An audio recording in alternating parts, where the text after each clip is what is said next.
In the halls of justice, words are weapons, not swords of steel, but sentences, arguments, carefully chosen silence. Lawyers are not truth makers.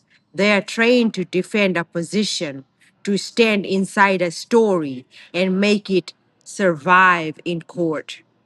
And sometimes that means the truth gets stretched, not because truth has no value, but because the system is built like a battlefield where two sides fight, and victory often belongs to the one who tells the more convincing version of reality.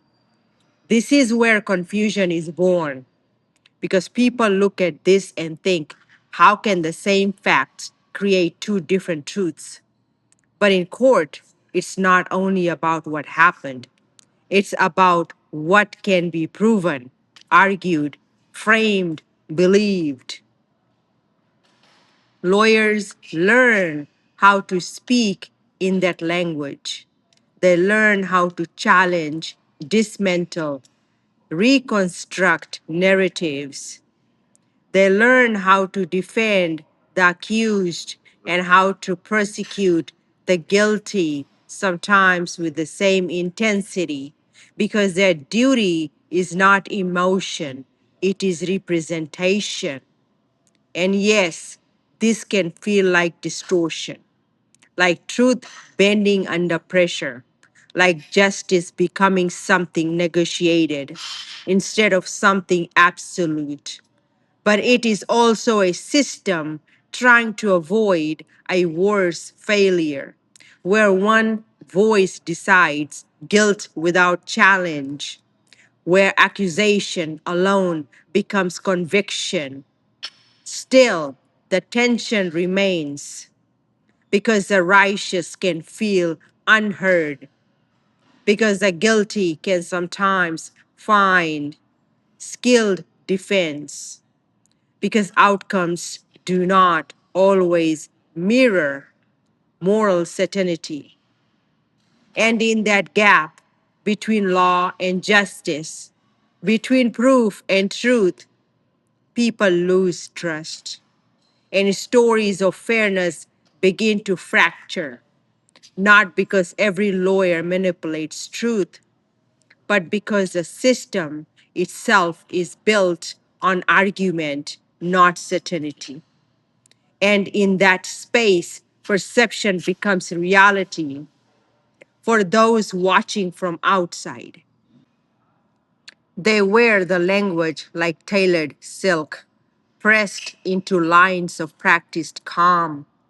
Black suits, sharp edges, polished shoes, stepping softly over fractured truths.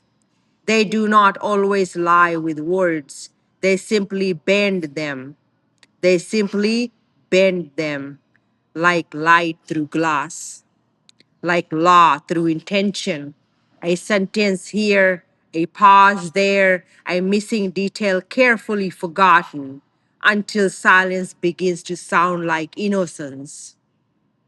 And the courtroom listens, and the courtroom listens not to the truth in its raw, trembling form, but to truth rehearsed, but to truth rehearsed, truth refined, truth made presentable enough to survive scrutiny.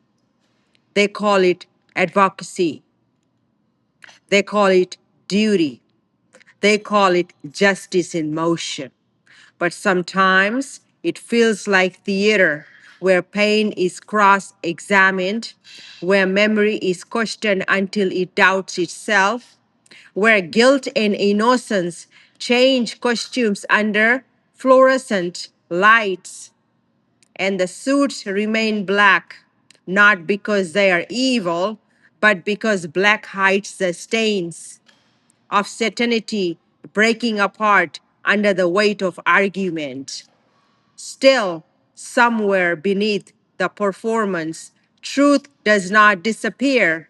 It waits, uninvited, unspoken, refusing to be fully rewritten, even when the world applauds a different story.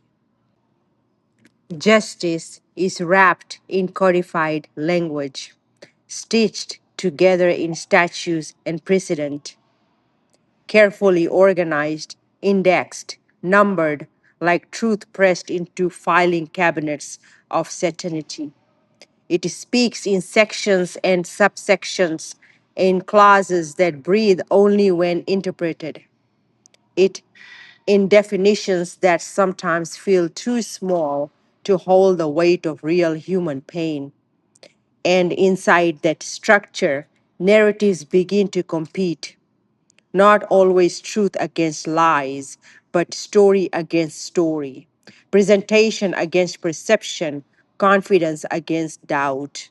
And those who understand the language well can move through it like architects of persuasion, building arguments strong enough to stand even when the ground beneath is unsure.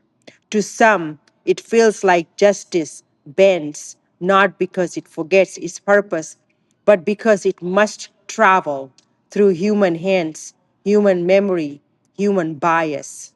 Human systems never fully free of distortion. And so the courtroom becomes a mirror where certainty is rare and outcomes sometimes feel disconnected from what the heart instinctively knows. Still, the law remains there, imperfect, structured, striving, trying to turn chaos into order without fully knowing which version of truth will survive the telling.